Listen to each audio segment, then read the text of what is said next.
Ladies and gentlemen, boys and girls, children of all ages, no, this is not the New Age Outlaws. This is Before the Bell. A lot to talk about this week. This is episode number 11, I believe. If I'm wrong, tell me, because I never know. I don't keep up with this stuff. But this is the 11th episode. If you missed episode number 10, it was a prediction show, but seriously, go back and check it out. I had a special guest, Aussie, host of the Sharpshoot, on with me, giving our predictions for Survivor Series, which I will be talking about right here in this podcast. I got a lot to talk about and only a little bit of time to do it. I try to keep these at least 45 minutes because I know you guys got shit to do, and I don't want to keep you held up. I know this is a priority in your daily schedule. I get it, and quite frankly, I don't blame you. This should be a priority in your daily schedule. You should wake up and say, man, I gotta watch Before the Bell. I know. But without further ado, we're just gonna jump right into it. I'm your host, as always, Matt Donato. And sit back, relax, throw those headphones on, and let me try to entertain you for 45 minutes, give or take. Like I said, I'm gonna try to keep it 45 minutes, but knowing me, I always go over. So it could be a little bit longer than that, but we got a lot of stuff to talk about, so hopefully I can keep it entertaining even if we do go over. So, like I said, let's just jump right into it. First things first, obviously I got to talk about some of the hot topics right now in the WWE, mainly being, first and foremost, CM Punk revealing all about his departure from the WWE. Giving his side of the story this past week on Colt Cabana's podcast. If you haven't listened to it yet or haven't checked it out, go to ropebreakwrestling.com. Find the article, it should be right there. Listen to it. We've linked it up for you. We got it all ready to go. So give it a listen. One hell of a podcast. Really gives you his side of the story. And, personally, I enjoyed it. He said a lot of really, everything he said to me seemed legitimate. It does sound like something that WWE would do. He goes into talking about his final interactions with Vince and Triple H. Pretty much telling them how he felt. I'm banged up. All you care about is how many dates I can work, not my overall health. And you're not even willing to give me the main event. You want to feed me to Triple H instead. Triple H trying to tell him this is the main event. And him pretty much telling them that it's not the main event. There's only one main event. And you can try to sell it to the fans as much as you want. But there's only one main event, and that's the last match. And right there, I agree with him. That there is only... And they do try to sell that to us. They do... attempt to make us feel like, oh, we have 4 main events tonight to try to really build up the draw factor. And, I don't agree with that. There is, in specifically what a main event is the final match of the evening. Everything builds up to the main event. Go look at any other sport out there that does main events. Look at boxing, look at mixed martial arts, look at kickboxing. Look at all of these things. They all have one predetermined main event. That's your draw match. That is a match that people buy into. When I watch, Pacquiao versus Algieri last week, I didn't buy it for the undercard. I bought it for that match because that's the draw match. So they try to sell us that there's more than one main event match. Not really. Technically, there's only one true main event, and that is the final match. There can be matches, if you have a match before and it's better than the main event, that doesn't make that match the main... In my opinion, it doesn't make that match the main event. It just makes it better than what they're trying to sell the product with. And that's a problem. When you have John Cena versus Brock Lesnar in your final match for the 12th time, but before that you get, Dolph Ziggler versus Seth Rollins. Yeah, most likely Dolph Ziggler versus Seth Rollins is probably going to be far more entertaining. And, the fact that they don't have the insight to see that is the problem. Nobody wants to see Brock Lesnar versus Cena for the 5th time. Or 6th or 7th. I lost count. I don't even know how many times they've done this, but But I agree with Punk in that aspect that they were trying to. That it seems like if what he's saying is true and legitimate, that they were attempting to, really try to sugarcoat. They don't want him in the main event. I don't know how accurate that is, but knowing the WWE and they look for a very specific clientele, maybe Punk doesn't seem to me to be the guy that fits into that mold. But on the other hand, maybe he jumped ship way too early. Maybe he jumped out of it way too quickly. Yeah, you're going after Triple H at Mania. Maybe it's not the most ideal match for you. But in the same respect, sometimes you got to take what you can get.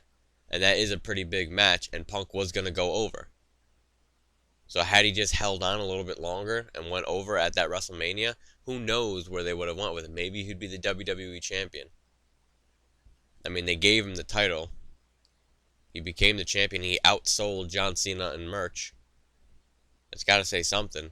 I think he took off way too soon. I think if he had held on a little bit longer, he would have got what he wanted. There are plenty of guys who don't get what they deserve. There are plenty of guys who've never been WWE champion, never been a main eventer. And, the one go-to guy that always comes to mind every time I say something like that is Mr. Perfect. Here's a guy who could wrestle better than almost anybody, past, present, or future, and a guy who could get on that mic and entertain the crowd. Yet, he never won the WWE Championship and never really main evented a huge pay-per-view, especially never main evented WrestleMania. There's a guy who deserved it but never got it.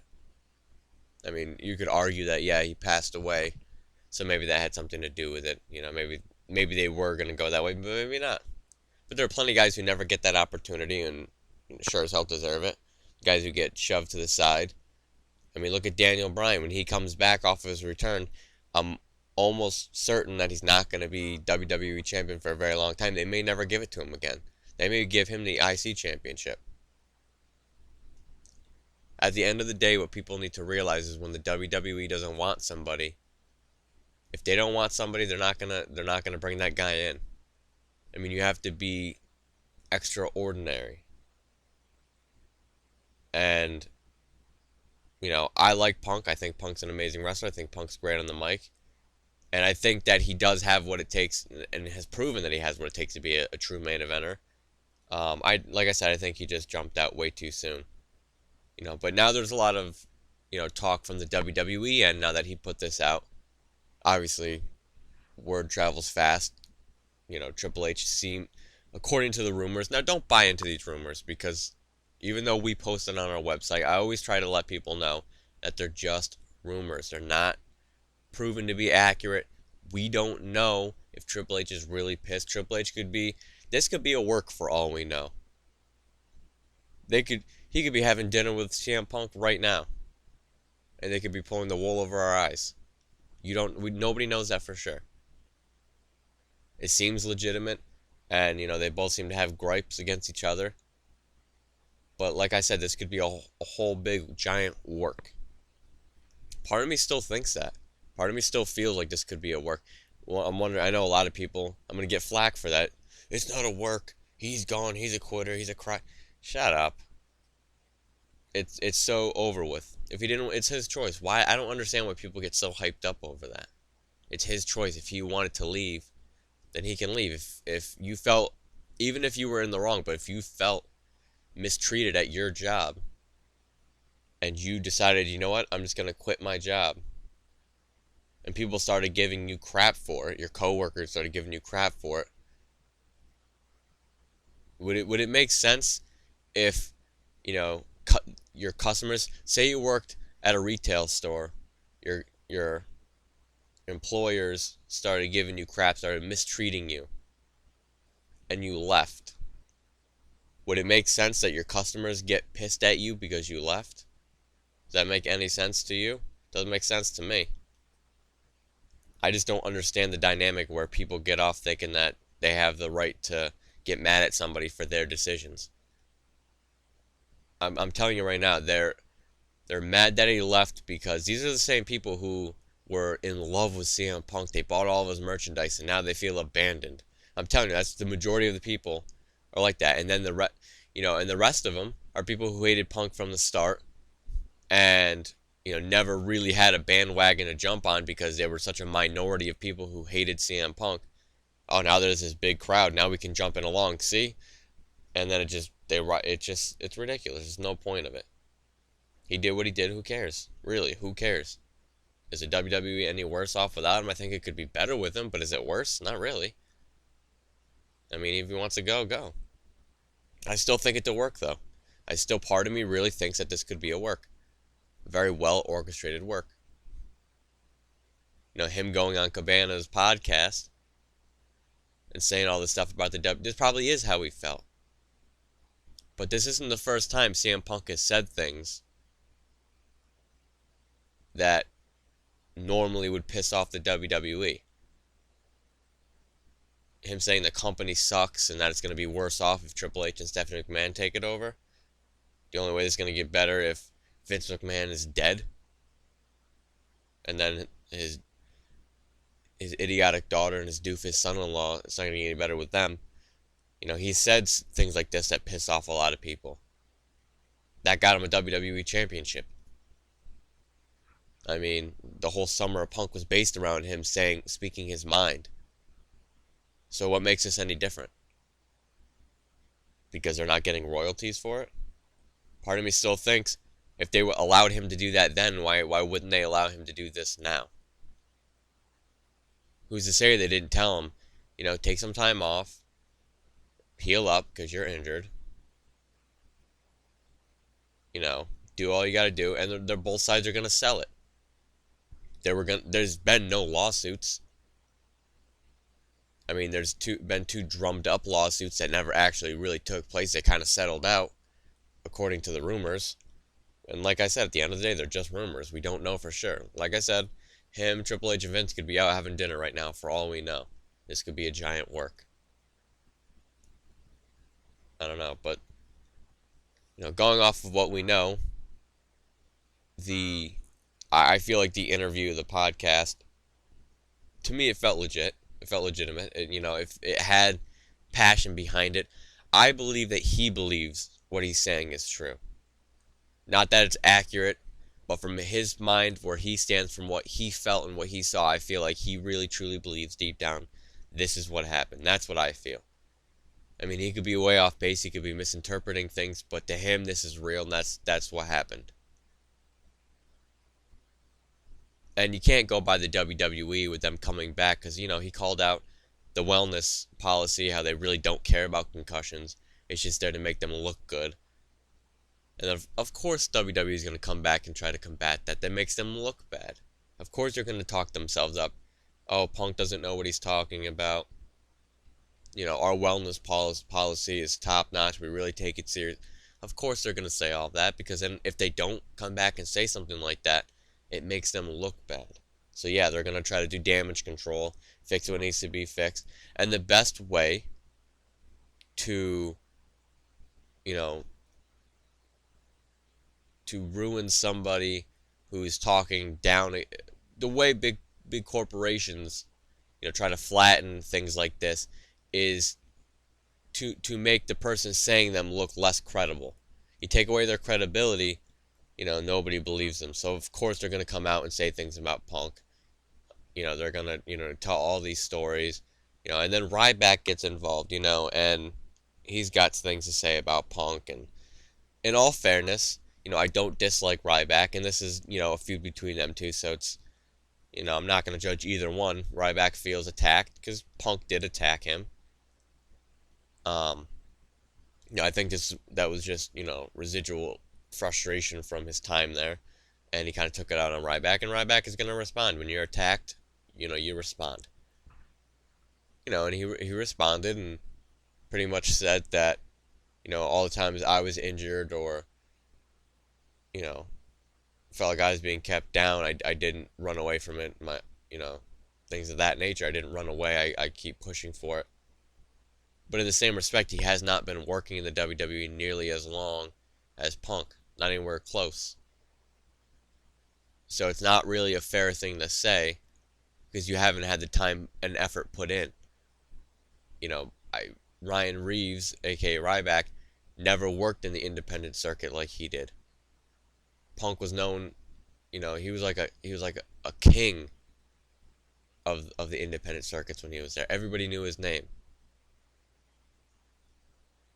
But, Ryback hasn't done that. He's kind of the WWE's pride and joy. It's also difficult, like I was just gonna say, it's difficult to really have that mindset when you're like one of the WWE's golden boys. Vince is very high on Ryback, and he's been very vocal about that. Again, that's just a rumor, but it makes sense. He's exactly what Vince looks for: big, muscular men who are athletic and have some sort of charisma. And he is charismatic at times, but when they only let him say three things, then he's not that entertaining. But he's Vince's golden boy, so yeah, they're gonna protect him and do whatever they have to push him. You think if he wasn't Vince's golden boy that he would be able to come back 3 different times? Actually 4 if you want to count his oh my god, what was his gimmick before? I'm trying to remember what it was. I know it was like a cowboy gimmick. Skip Sheffield. That's right. His Skip Sheffield gimmick, if you want to count those, coming back multiple times. If Vince wasn't like, we need to have this guy, he wouldn't be back that many times. They would just shit can him. They wouldn't be putting this much effort into one guy if Vince wasn't high on him, or if Triple H wasn't high on him. So he's kind of like a golden boy. So yeah, he can do no wrong kind of deal. So it's not really fair. Punk has kind of, been that guy with the target on his back, where he's not really a guy that WWE looks for. And that makes sense. I don't know that for sure, but look at the guys that they bring on. Yeah, now they have Seth Rollins, but I feel like, I don't know. I feel like I said, I feel like Punk believes what he's saying. And I really don't know what Ryback, is going to be revealing about CM Punk. Yeah, CM Punk's an asshole. He'll even tell you himself he is an asshole. That's what he says. I believe him. I see the way he talks to people sometimes, but that's his prerogative. That's what he wants to do. If he doesn't, if he's being annoyed, whatever. I don't know. I feel like the interview is legit. But I'm curious to know what you guys think. How do you guys feel about this? The interview, and how do you feel about WWE's response and Ryback's response to that interview? Do you think Punk is being legitimate? Do you think he's just whining about the WWE and this is all bullshit? Do you think that the WWE is just responding to save face? Do you think that they're bullshitting and what they're saying is false? What do you guys think? Let me know. Leave some comments down there for me. Curious to know. I like interacting with you guys, so throw me in. Even if you don't want to talk about this, throw me some comments. Let me know what you guys think. But like I said, I think it's legitimate. I think it's a legitimate gripe he has. Nowhere in what he was saying. Yes, there was some frustration, and I think a couple of things he said might have been just out of spite. Like, for instance, like his attacking Ryback and saying things like that. He kind of geared it towards Ryback, and I don't feel like he has animosity towards Ryback himself, but I feel like he feels, they kind of threw him to Ryback, and I think there's a little bit of jealousy in there. Why is Ryback getting the bigger push over me? I think he kind of feels like, Ryback isn't suited for the main event or suited to be a WWE champion, which I don't necessarily disagree with. I don't think he should be a WWE champion, at least not right now. Yeah, he's big and muscular and a little bit athletic in the ring, but I haven't seen much out of him. Even on his return, I haven't really seen much out of him. So, like I said, I'm curious to know what you guys think on this topic. Wow, we're already 20 minutes into this podcast, and still got a couple things more that I would like to cover. So we're going to kind of move on from CM Punk thing. We're going to leave it at that. I want to talk about the debut of A New Day, because I've had a lot of issues with it myself. I feel like, I didn't necessarily mind the vignettes, but I don't know. I just feel like it's very stereotypical, obviously, and I know that's been thrown around a lot. I'm not going to go as far as saying racist. I don't know if they went out of their way, but I do think in their heart of hearts they're trying to attract a more diverse audience. I feel like they're trying to get different cultures in. And I think that's what they're trying to do with this, trying to bring something in that's more, in their minds, um, something that's more relatable to the black community or the Hispanic community or whatever they're trying to do. Which I think is ridiculous because it's it's it's very stereotypical. Um, I thought the vignettes were okay, but I thought it was like, are you kidding me? Of course, this is what they're gonna do.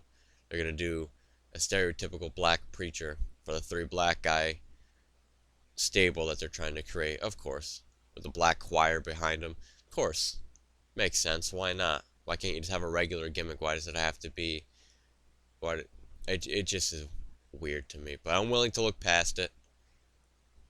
However, I'm not willing to look past their attire. If you haven't seen it yet, go on our Facebook page. I posted a picture earlier with their attire because they debuted on SmackDown, and can't say I watched it, so I don't know about their debut. I don't know exactly what happened because I don't really watch SmackDown.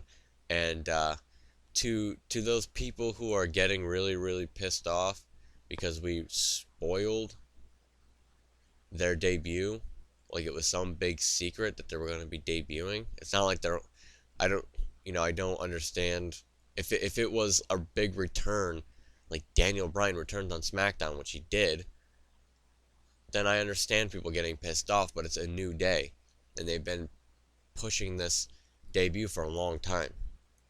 So I don't really understand where people think it was a spoiler. Oh man, I wanted to watch SmackDown. Why? Seriously, who watches SmackDown? Why are you giving it ratings? It's terrible. I just don't understand it. I mean, I apologize for spoiling. I don't even know what I spoiled. I don't know. If you're unsure what I'm talking about, somebody commented on our Facebook page after we posted the article about a New Day debuting because we wanted to kind of give you information about them and then get your take. And somebody was like, "Thanks for the spoilers, asshole."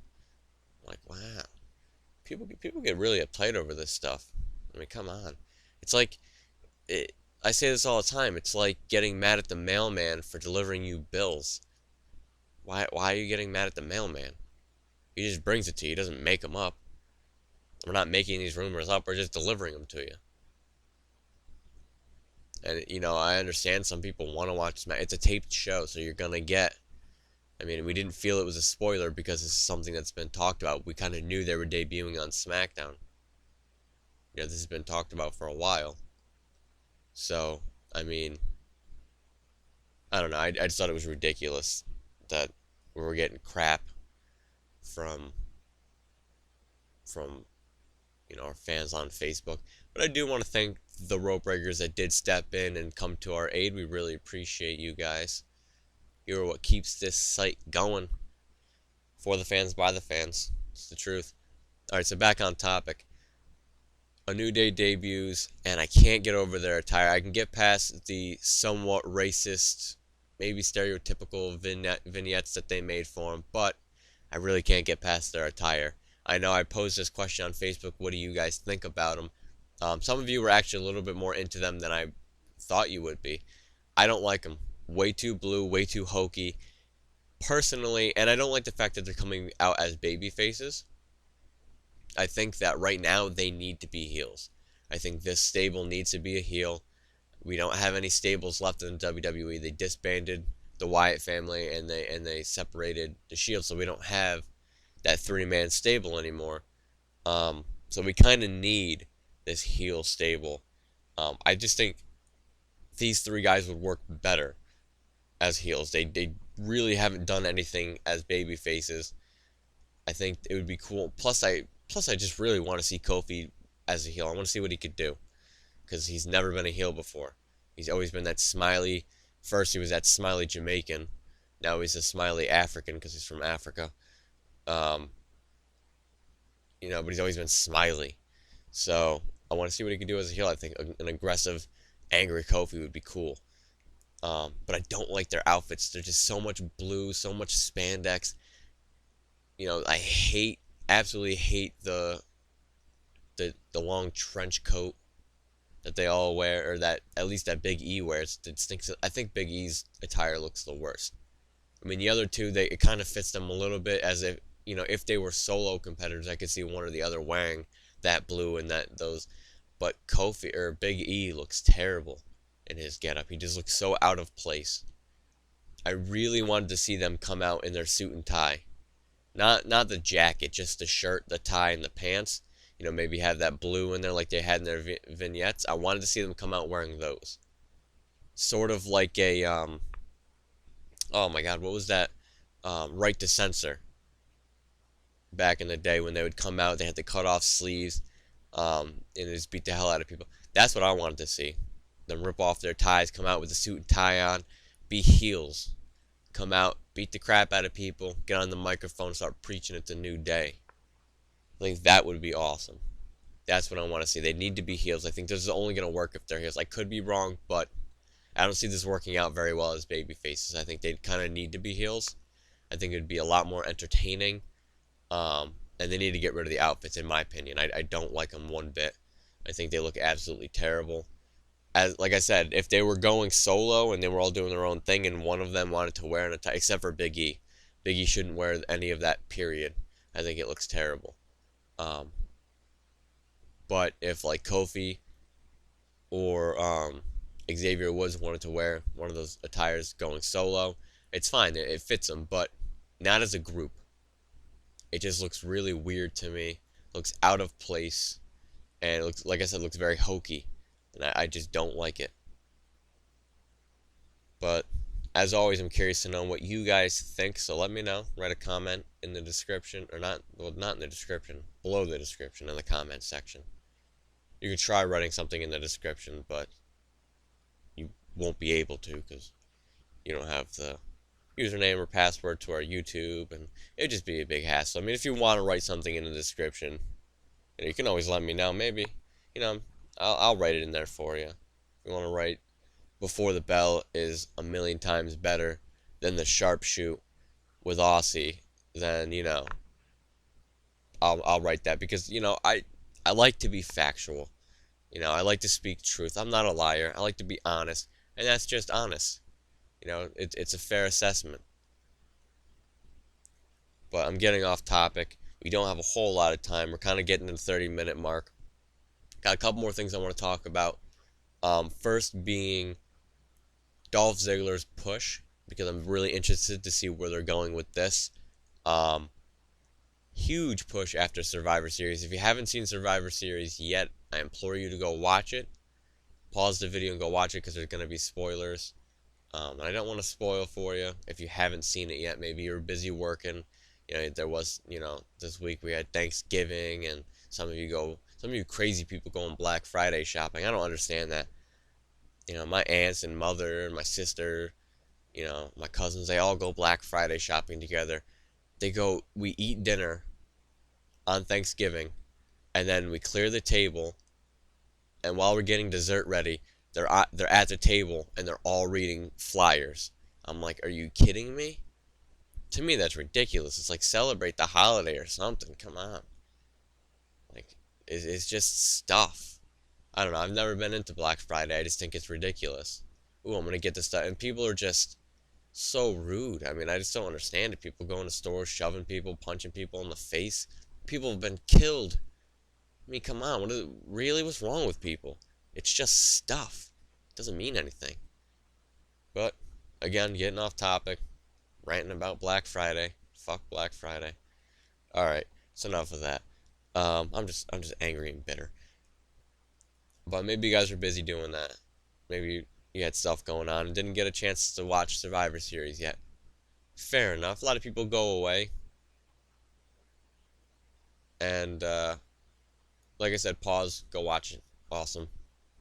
Really great pay-per-view. We talked about it on React.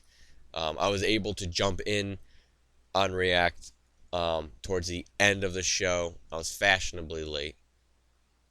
But that's alright. At least I made it.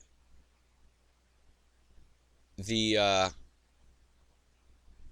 fact that Dolph Ziggler outlasted three of the biggest opponents they have: Seth Rollins, Luke Harper, and Kane.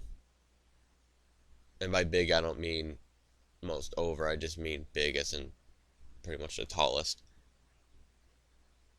Um, I mean, pretty impressive stuff. The fact that they gave him that was a huge push for Ziggler. I mean, he single-handedly, I mean, obviously other than the debut of Sting, and Sting kind of, but he single-handedly beat the Authority. If they don't give him a push after that, then I'm just going to be confused at what the hell they're trying to do.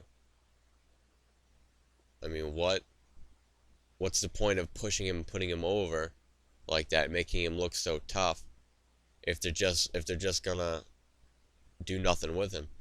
Now he's going back into his feud with Luke Harper, who won the title off of him due to interference by the Authority. Now the Authority's not there; it's just him and Luke Harper. So I'm wondering if they're gonna give Ziggler back the title at this point. It could be interesting. I wonder where they're gonna go with this. I don't know. Ziggler, maybe they built Ziggler up.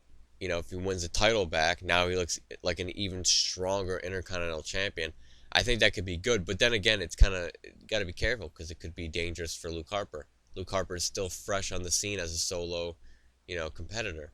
So taking a loss here could be bad. He already took a loss at Survivor Series, so another loss could be dangerous if he keeps, doing what he's doing and, getting disqualified or walking out on the match or whatever they're going to have him do in order to keep the title, because obviously, they're probably not going to have him lose on a main show. They'll probably have him lose in at TLC, or maybe he'll win due to the, that's I just feel like it's the best way to go about it. Honestly, I think that I just feel like they need to do something here.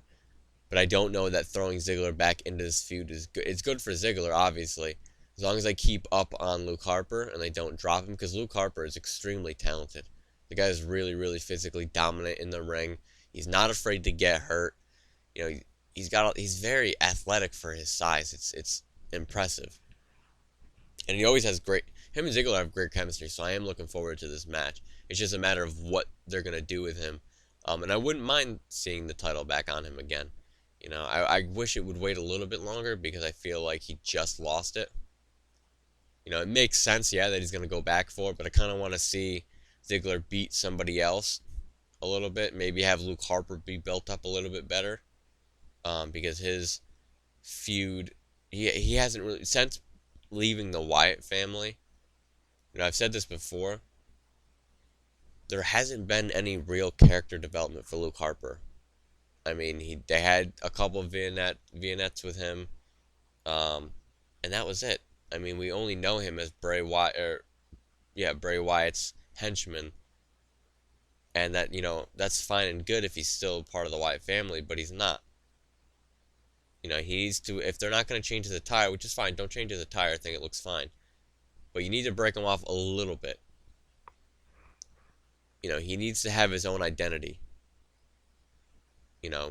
If people don't know how to relate to him, nobody's going to be invested and nobody's going to care.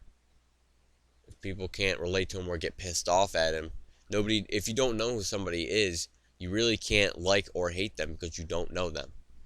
So they kind of need to give him his own identity. They kind of need to make you think that this match is not going to be cut and dry. They need to make it more, they need to have that gray area where you're not sure, it's not black and white, you're not sure who's going to win. And right now it seems like Ziggler is going to come out on top. They need to build up Luke Harper a little bit more. I think put him in matches with a couple more, legitimate opponents. I think Ziggler really proved himself at Survivor Series. I think that put him over tenfold. I don't think he really needs to go over anymore as far as being built up. I think he's built up enough to where he does seem like a legitimate opponent. Have him go and beat Luke Harper for the title. And I think having it at TLC is the best option right now because that could save Luke Harper. Having him lose in a gimmick match could end up saving him. Um, because if he just loses 1, 2, 3 in the middle of the ring, then he doesn't really look that tough. He doesn't look like he can do anything. But if he loses when weapons are involved or something where they can use outside whatever, then that makes him a little bit more legitimate. Okay, he lost, but he lost because there were tables on the tables, ladders, and that's not going to hurt Ziggler because he just beat 3 guys at Survivor Series, so he looks good. Um,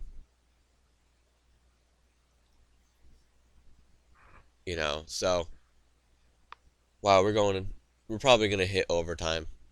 Um, no problem. I don't care. It's what we do here. Going to overtime. Because there is one more topic I wanted to talk about. We're kind of slowly getting off of this one. Ziggler, possible Intercontinental Champion. I don't know. We'll see what they do with him. Because there's really no other. That's the problem. There's really no other titles that he could be getting right now, other than that one. If they're gonna give him a push, he's not gonna be winning. Maybe he does win the WWE World Heavyweight Championship. I mean, that could be interesting. He already has a character. Let's kind of think about that for a minute, because he does have that little rivalry built up with Seth Rollins. So maybe they eventually make that a feud. I'm not saying it's gonna happen right now. Maybe he wins the Intercontinental Championship, and eventually down the road they give him the WWE World Heavyweight Championship, and people are excited, and then boom, Seth Rollins cashes in. I mean, I know right now Reigns is kind of the guy they're looking at, but who knows? Maybe he wins it down the road after Roman Reigns wins it, and they have his feud with Seth Rollins or something like that. I don't know. I think it could be interesting. But for right now, I don't see him getting the WWE Championship. It doesn't make sense. Not that he's not ready, but right now there hasn't been enough of a build to really make me think he warrants that title. But so I'm gonna go with Intercontinental Championship soon. Um, maybe I'm gonna give a prediction early. I think that uh, Ziggler loses at TLC because it's a gimmick match. That puts Luke Harper over, and then Ziggler beats Luke Harper um, at the next pay-per-view. All right, that's enough. That's enough out of me as far as that's concerned. Leave comments in the comment section. Let me know what you think about Ziggler's push. Do you think he's getting a huge push? What do you think about his win at Survivor Series? I was shocked. How shocked were you? I was pretty pumped, to be honest, because I thought Cena was going to get the victory. It seemed pretty black and white that Cena was going to do it, but nope. Very great main event. If you don't want to watch if you haven't seen Survivor Series yet and you don't want to watch all of it, seriously, just skip to the main event. That was the whole show right there. The rest of the matches were decent, but that main event right there did it for me. I mean, that was an amazing main event. And that kind of wraps around to what I was saying earlier, that the main event can make or break the pay-per-view. You need to have a main event that's going to sell tickets. If the main event for Survivor Series was the Usos versus Stardust and Goldust versus Los Matadores versus what was the other tag team in there, versus Miz and Mizdow, and that was the main event, would you be as excited? Would you really care? Would you buy the pay-per-view or tune in? If the Team Cena versus Team Authority was the match before that,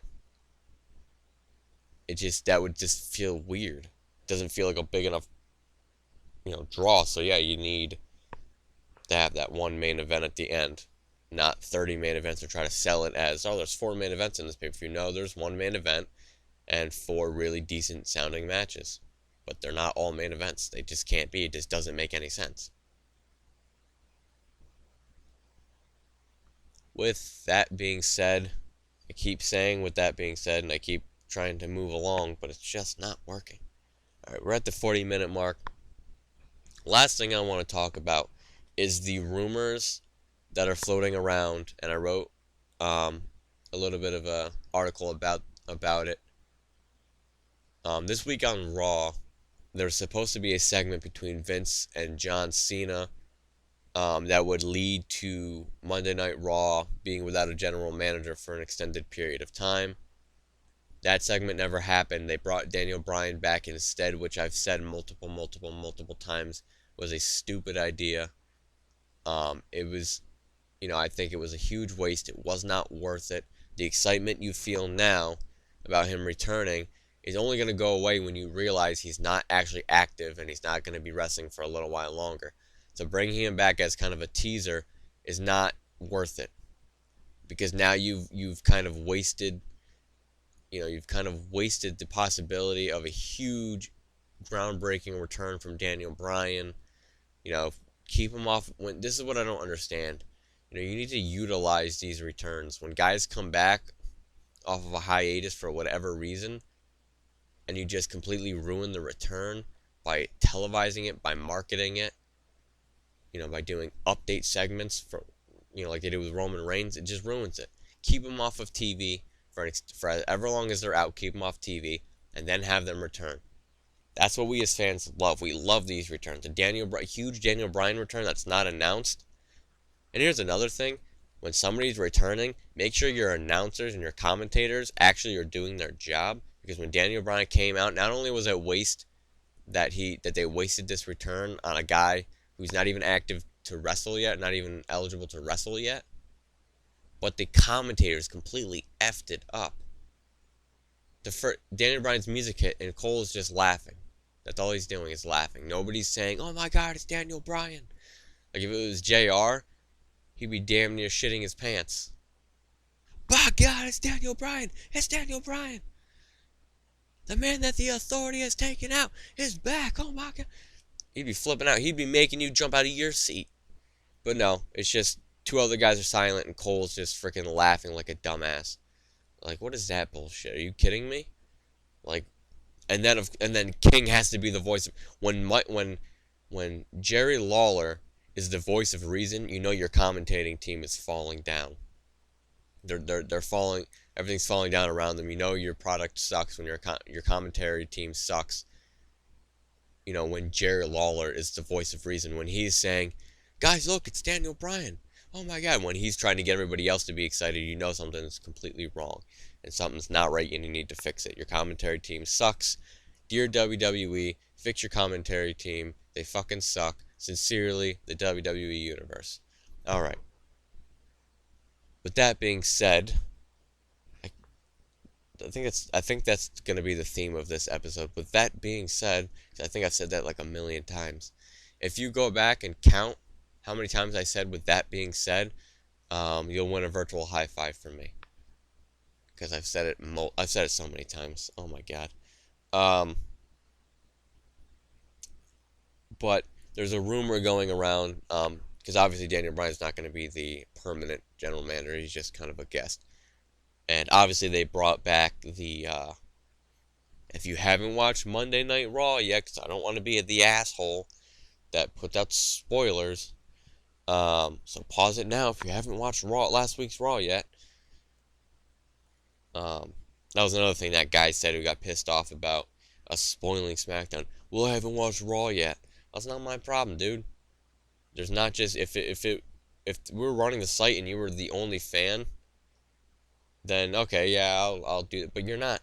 We have 3,000 plus other people to look after that want to know this stuff. You're not the only one. So if you don't like it, you know where the unlike button is. Click on like and be done with it. It's not no skin off our back. We're not gonna be, shedding tears. If you don't want to be a part of the Road Breakers, then don't. But the rumor is that the WWE has decided to go back in time to 2010, and we're doing the guest general managers, which may be celebrities. I swear to God, if Kathy Lee and that other chick become a guest host from one night, I'm done with pro wrestling for good. I can't put up with that nonsense. It's just ridiculous. When they did this in 2010, it sucked. I don't want to see Drew Carey or freaking Bob Barker hosting another episode. It's ridiculous. It was stupid when they did it the first time, and it's stupid now. I really hope this isn't a thing, and I hope it doesn't actually happen this way, but it probably will. And now we have the anonymous Raw general manager back. Like, that was such a huge success the first time. Like, who comes up with this shit? It's just ridiculous. I don't understand it. It's so stupid. And it was so randomly placed. Like, they didn't build up to it throughout the show. They just kind of threw it in there the last second. Like, we'll just start in there. Really shows me they don't give a shit about their fans. And if they did, they wouldn't have just thrown it in there. They would have waited till next week to where they can plan it out better. But no. Why would you want to do that? Why make your show good? I mean, that's just preposterous. I don't understand. Really don't get it.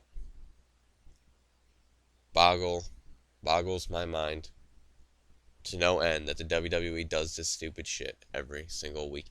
But what do you guys think about this guest host thing? I know you already know how I feel. I hate it. Hate it.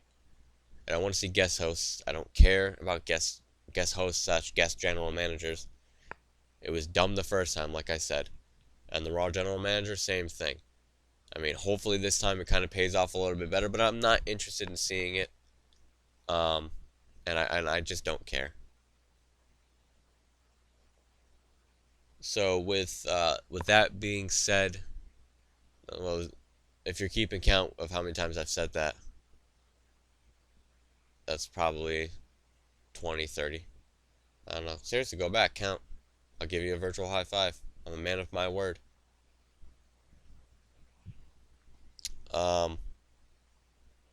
Really nothing more to talk about. So I think it's about that time. I actually didn't do too bad. It's about 46 minutes. It'll probably go to about 50. Gotta wrap up my show. Can't just leave you guys hanging. Can't just be like, alright, nothing to talk about. Done. And then just end it. That wouldn't be right. That'd be weird. What a weird cutoff. What am I, the WWE? No, I'm not the WWE. I don't cut off at weird points. I don't go to commercial randomly in the middle of a match when they're going to do a giant move or they're in the middle of an exchange. And let's just cut the commercial. That makes sense. The production crew sometimes is just shitty. I just don't understand it. The camera angles suck sometimes. Like when somebody's locking up in the corner. I don't even work for pro wrestling. I'm just a fan. And I know that when somebody's locking up in the corner and their heads are right next to each other, they're probably talking to one another and probably telling them the moveset that they want to do next. So let's not zoom the camera right into their face so you can see them talking and hear what they're saying. Because that kind of just ruins everything. And it's terrible, terrible production. Terrible, terrible camera crew. You know, it really is the production crew. The guys in the back hitting the buttons in the bus. Switch to camera 12. Switch to camera... It's just ridiculous. Alright, that's enough of that. I'm ranting and rambling. It's time to wrap this bad boy up.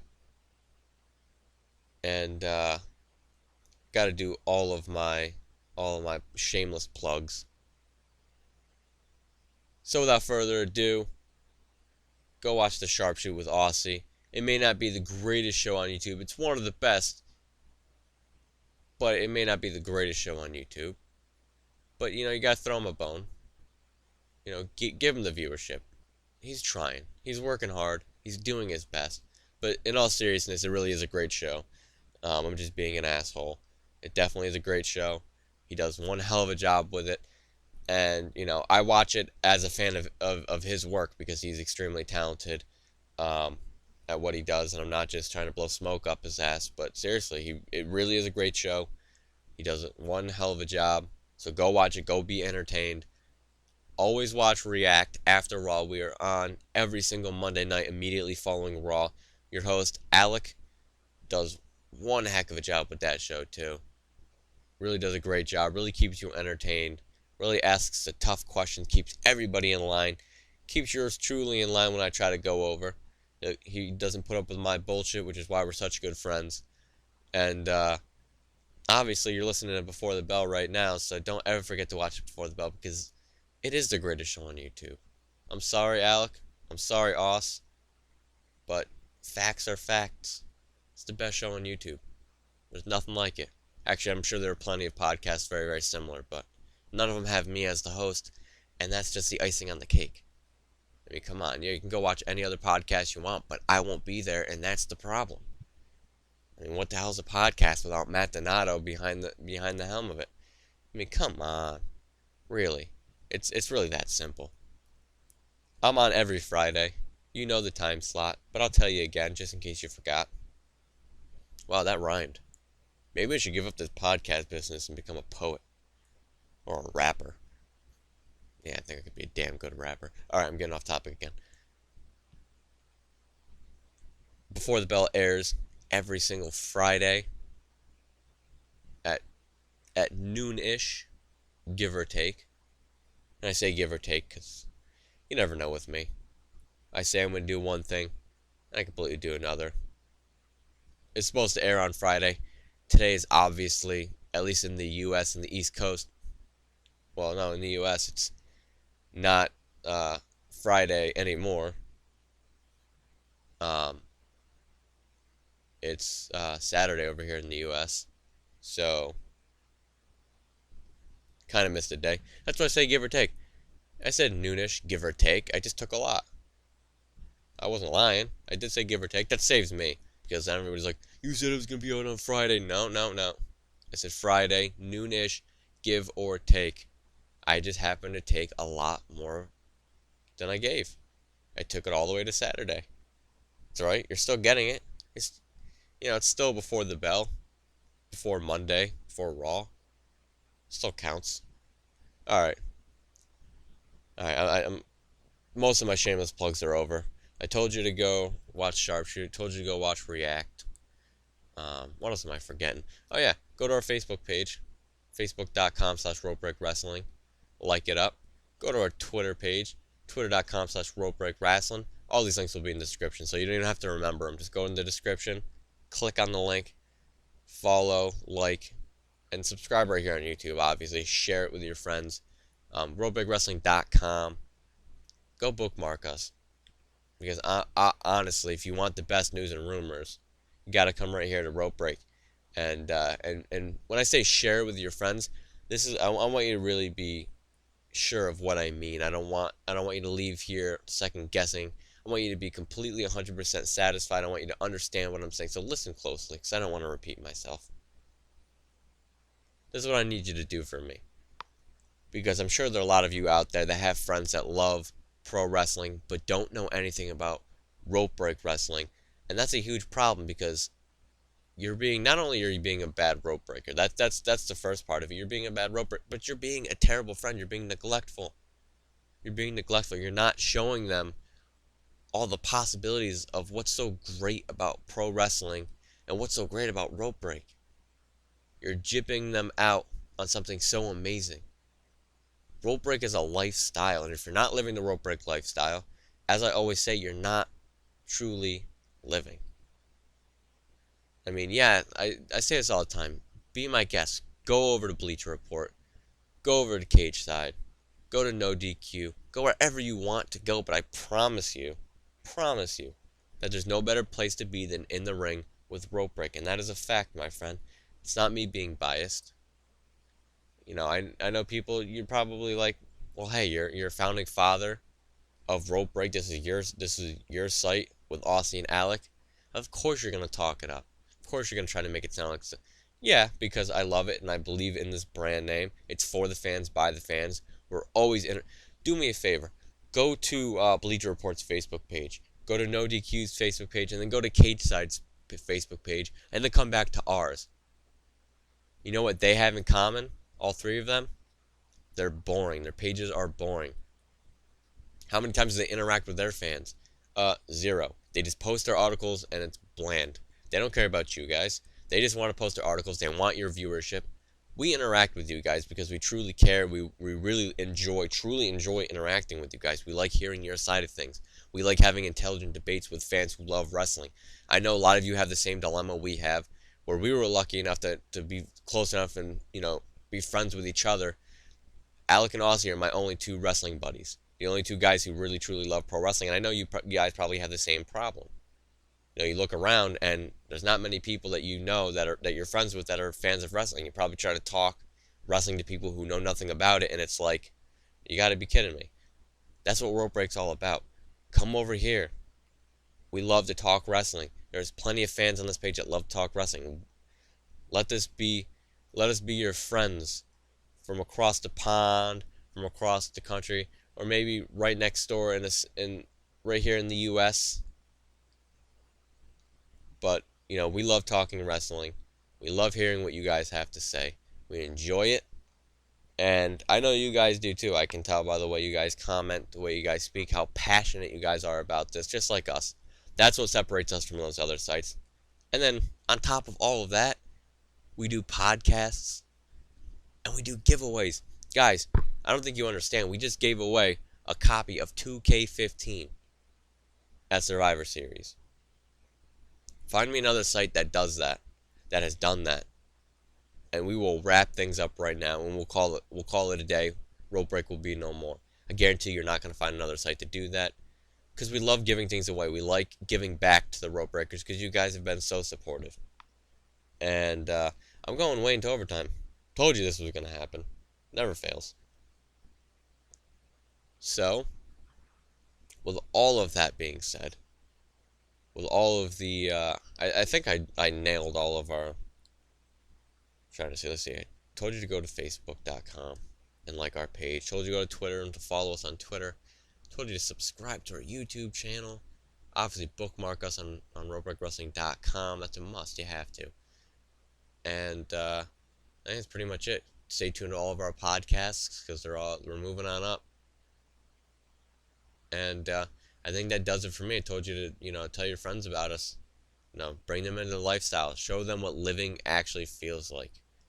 Because I'm sure everybody thought they were alive, but not until you've lived the Rope Break lifestyle do you truly know what that means. Without further ado, this is the end of the podcast. I've done all of my shameless plugs. I've talked your ear off for almost an hour. And at the end of the day, you can leave this podcast saying to yourself, what the hell did I just listen to? That was a load of garbage. I really learned nothing from that podcast, and he never truly got to any points. True. Never really made any good points. I don't think I did. I just ramble. Before the Bell is me getting on this microphone and rambling for 45 minutes, give or take. That's Before the Bell. So if you're new to it, welcome. And if you never want to come back, I don't blame you. But seriously, it's the greatest show on YouTube. I'm the greatest host on YouTube. And by the way, before I go, just want to make this public service announcement to I want to call out Anthony Ospelmeyer, host of The Sharpshoot, who wants to have an open competition to see who really truly does have the greatest podcast. We really don't need a competition to really figure that one out. I think we all know that Before the Bell is the best. But if he wants to have the numbers crunched, if he wants to actually put this on paper and make it a scientific, really mathematic competition, fine. We'll have it out on paper. We'll have the proof to prove that Before the Bell is the best there is, best there was, best there ever will be. I did that completely wrong, but I don't even give a shit because this is my show and I can say things any way I want. I think it's the best there was, best there is, best there ever. It is that way. I said it wrong, and if you don't like it, then get your own damn show and say it right. I'm just all hyped up from this competition Aussie's trying to do, trying to tell me, now we have to prove to each other that Before the Bell's the best. Ridiculous. I don't need this competition, but I'll do it anyway. Don't worry, Oss. You're going down. Alec, you're going down. This show is going to be the best on YouTube. It is the best on YouTube. You guys are the best. Thanks for hopefully staying along this long. Hope you guys enjoyed the show. And I will talk to all of you guys next week. Not the same time and not the same place because I'm going to try to get back on the Friday night slots again because that works out the best for me. Obviously, with the holiday, I wasn't able to do that. Hopefully, I can get back in the swing of things. So I'll see you guys next Friday at noonish, give or take. Watch out for the link on Facebook. If you're not following us on Facebook or Twitter, that's how you're going to find out how to watch these podcasts. So look out for that link. And when you see it, click it, listen, and let me know what you think. Right down in the comments. And finally, truly the end of the show. This has been Before the Bell. I am your host, Matt Donato. Thank you for tuning in. I'll see you guys next week.